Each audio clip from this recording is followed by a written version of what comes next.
नमस्कार दोस्तों, मेरा नाम है आशीष राठौर। एक बार फिर से आपका स्वागत है मेरे चैनल पर। अगर आज आप मेरे चैनल पर नए आए हैं तो चैनल का कंटेंट अगर पसंद आ रहा है तो आप सब्सक्राइब कर सकते हैं। तो आप चैनल को सब्सक्राइब करना मत भूलिएगा। शुरू करते हैं आज की वीडियो दोस्तों।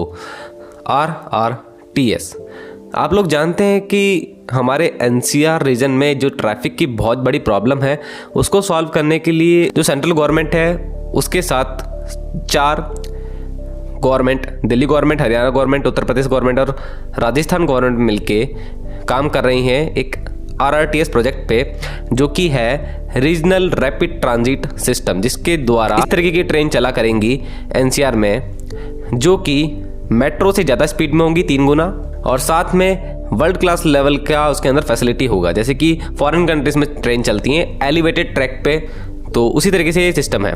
तो NCRTC जो कि कंपनी है ये चारों गवर्नमेंट और सेंट्रल गवर्नमेंट की मदद से चल रही है और इस कंपनी के तहत बनाया जा रहा है RRTS, जिसका पहला प्रोजेक्ट जो है वो है दिल्ली मेरठ RRTS, जिस पे अभी फिजिकली काम दिखने भी लगा है वहाँ रहने वाले लोगों को भी। और हाल ही में मैं भी वहाँ पर होकर के आया हूँ, मेरठ में भी काम चल रहा है और साथ में दिल्ली तक तो काम काफ़ी हो भी चुका है। पिलर खड़े हुए दिख रहे हैं आपको हाईवे के बीचों बीच भी। तो लगभग 6 महीने पहले दोस्तों RRTS के लिए जो ट्रेनें आने वाली उन ट्रेनों का जो पहला प्रोटोटाइप है वो विजुअल प्रोटोटाइप वीडियो के माध्यम से अपलोड किया गया था NCRTC के द्वारा, जो कि बताया जा रहा है कि ये ट्रेन बॉम्बार्डियर कंपनी बना रही है। और बॉम्बार्डियर का जो प्लांट है गुजरात में लगा हुआ है, वहाँ पर रिसर्च एंड डेवलपमेंट के साथ में इस ट्रेन का जो काम है वो चल रहा है।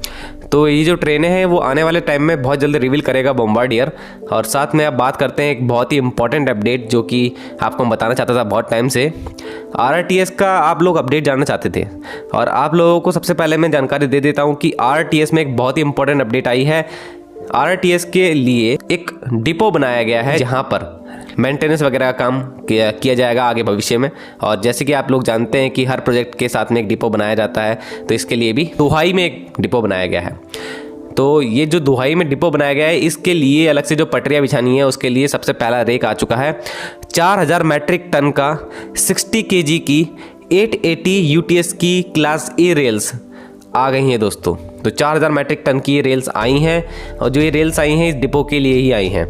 ये रेल्स पहुंच चुकी हैं, वहाँ के जो MD हैं उन्होंने ये फ़ोटो शेयर करी है जैसे कि आप देख पा रहे होंगे। तो दोस्तों ये किस कंपनी ने भेजी हैं? ये भेजी हैं JSPL, Raigarh based Jindal steel and power limited. आप लोग जानते हैं जानी वाली कंपनी JSPL।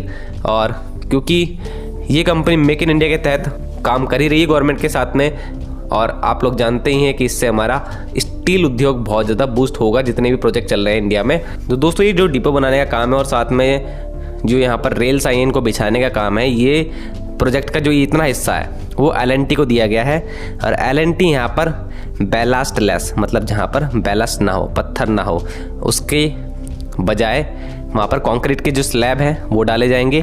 तो बैलास्ट लेस ट्रैक बनाने का इसको ऑर्डर दिया गया है।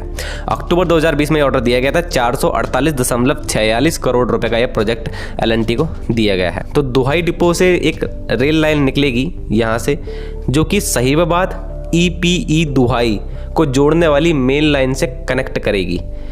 मतलब साहिबाबाद से EPE का मतलब है ईस्टर्न पेरिफेरल एक्सप्रेस वे दुहाई।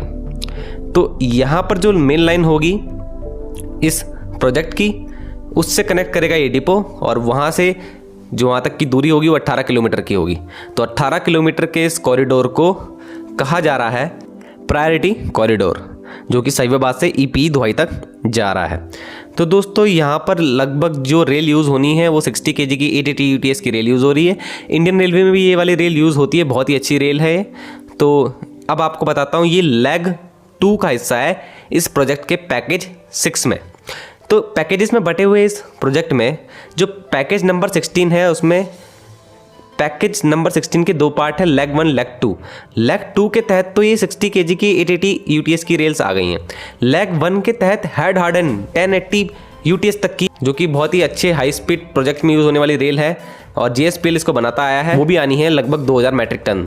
लेकिन ये अभी तक रिवील नहीं हुआ है कि JSPL इसको बना रहा है कि दूसरी कंपनी को ऑर्डर दिया गया है। ये सेल भी हो सकती है, कुछ अभी कुछ रिवील हुआ नहीं है। लैग 1 की जो रेल है उनका जब भी रिवील होगा मैं आपको बताऊंगा। लैग 2 के तहत ये 4000 मेट्रिक टन की रेल्स तो आ गई हैं।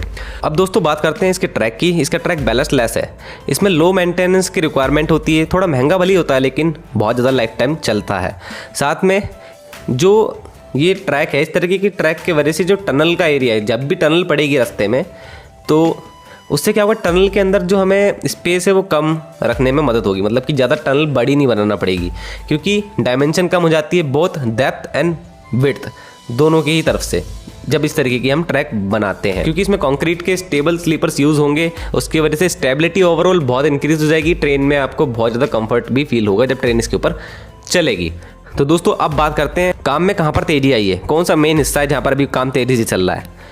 सबसे पहले बात करता हूँ, ये जो प्रोजेक्ट है दोस्तों 82.15 किलोमीटर की लेंथ होने वाली है। दिल्ली से RRTS जो जा रहा है मेरठ तक 68.03 किलोमीटर एलिवेटेड होने वाला है और जिसमें 14.12 किलोमीटर अंडरग्राउंड होने वाला है। टोटल 25 स्टेशन इस पर होंगे। इसकी ऑपरेशनल स्पीड है 160 kmph जिसमें ट्रेन चलेंगी नॉर्मली, और 180 kmph के लिए इसको डिज़ाइन किया जा रहा है। मतलब 180 kmph के लिए कैपेबिलिटी, मैक्सिमम कैपेबिलिटी होगी इस कॉरिडोर की जो बन रहा है। तो दोस्तों जितना भी मैंने इसको देखा है, सर्च किया है, मुझे 3 एरिया ऐसे पता लगे हैं जो कि सबसे ज़्यादा इंपॉर्टेंट, सबसे ज़्यादा मुश्किल है इंजीनियरिंग के लिए भी। एक तो सबसे पहला है यमुना ब्रिज। यमुना ब्रिज दोस्तों बन रहा है। इसी प्रोजेक्ट में एक यमुना जी भी आएंगी तो उनके ऊपर एक ब्रिज बनाने का काम भी शुरू हो चुका है। दूसरा सराय काले खां रेलवे स्टेशन।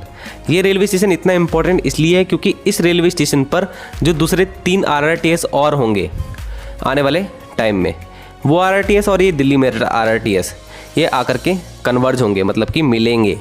तो जंक्शन टाइप है एक तरह से ये। और साथ में सराय काले खां रेलवे स्टेशन के पास ISBT रेलवे स्टेशन और मेट्रो ये अवेलेबल है, और यही तीनों होने की वजह से लोगों का आना जाना जो होगा वो बहुत ज़्यादा होगा। उस हिसाब से इस स्टेशन को भी बहुत इंपॉर्टेंट तरीके से लिया जा रहा है कि एक तो ये एलिवेटेड है और साथ में इसको बनाना भी बहुत मुश्किल काम है। तो यहाँ पर जो भी काम है वो बहुत ज़्यादा अच्छे से चल रहा है, प्रोग्रेस अच्छी है। अभी जो MD साहब है उन्होंने मार्च में वहाँ पर विजिट किया था, उनके हिसाब से मैंने जो उनकी रिपोर्ट पढ़ी बता रहा हूँ आपको। अगला रेलवे स्टेशन है न्यू अशोकनगर। न्यू अशोकनगर और सराय काले खां रेलवे स्टेशन के बीच में टोटल एलिवेटेड ट्रैक जो होने वाला है लगभग 4.3 किलोमीटर का होने वाला है। तो दोस्तों जो ये है ये भी बहुत इंपॉर्टेंट है क्योंकि ये टोटल एलिवेटेड ट्रैक है और सिटी के अंदर है। अब दोस्तों आपको वो हिस्सा बताता हूँ जहाँ से थोड़ा सा अंडरग्राउंड हिस्सा आ जाएगा, जो कि 14.12 किलोमीटर तक का होने वाला है। न्यू अशोकनगर से चलेंगे तो वहाँ से आगे खिचड़ीपुर रैंप आता है, फिर from where the RRTS corridor जो है वो अंडरग्राउंड हो जाएगा और ये अंडरग्राउंड रहेगा अप टू वैशाली जो कि यूपी में पड़ता है। और यूपी के जो ये वैशाली जो जगह है वो वहाँ तक पहुँचने के लिए वाया आनंद विहार इस कॉरिडोर को होकर जाना पड़ेगा। तो आप लोग आई होप यहाँ से थोड़ा बहुत आइडिया लगा सकते हैं जो लोकल लोग हैं कि आनंद विहार होते हुए वैशाली तक यूपी तक जाएगा ये, और यूपी में जब एंटर कर जाता है तो उसके बाद फिर मेरठ तक जो इसका शॉर्टकट रूट है वो इसको लेकर के जाएगा। तो 82.15 किलोमीटर का हिस्सा कुछ इस तरीके से बांटा गया है, 68 किलोमीटर एलिवेटेड और 14 किलोमीटर लगभग अंडरग्राउंड। तो आप लोगों को कैसा लगा ये अपडेट? 3 मेन जगह मैंने आपको बताई, यमुना ब्रिज और न्यू अशोकनगर रेलवे स्टेशन और सराय काले खां रेलवे स्टेशन। ये 3 ऐसी जगह हैं जहाँ पर अभी काम मेजर चल रहा है, बहुत तेज़ी से चल रहा है, काम उभर के आ चुका है।